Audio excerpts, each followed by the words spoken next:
So here I am again showing you something else, but if you've ever read Anne of Green Gables or heard her story, she says on there, when you think of something and you don't do it right away and then you try to do it or write it later, it's never as good as the first time.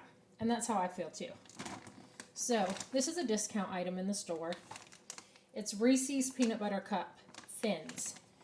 And they're good. They're good to eat by themselves. But I'm telling you, if you make peanut butter cookies and then you don't flatten them or crisscross them before you put them in the oven. I experimented with this several months ago, and we had these, probably a year now. Anyways, so you take these thins, you take the wrappers off, and I know it can be a pain to take wrappers off of candy. It wants to stick to your fingers, you're shaking your fingers trying to get it off.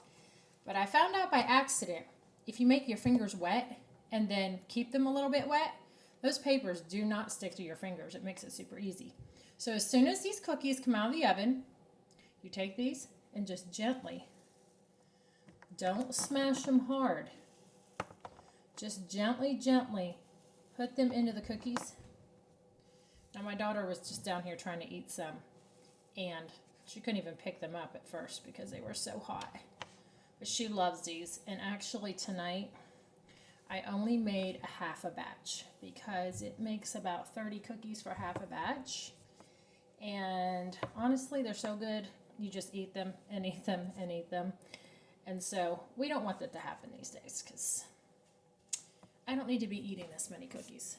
So I'm going to show you the one that how they look after they've set for a couple minutes.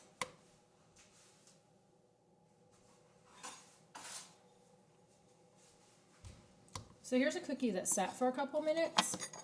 And as you can see, they're kind of ooey gooey. They're getting on my fingers. So these are just like melt in your mouth perfect.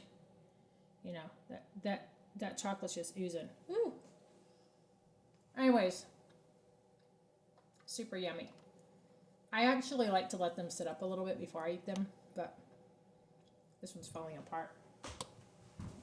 Anyways, anytime that I want to take cookies somewhere to like a church get together or some other kind of gathering, or just to make it home, I absolutely promise you, these, you won't come home with any. And people will ask you how to make them. And they'll ask you to bring them every time. So if you want to wow the crowd with some inexpensive, easy cookies, peanut butter cookies, with Reese Thins on them, you get them at the Ringgold General Store for a cheap discount item. Talk to you later.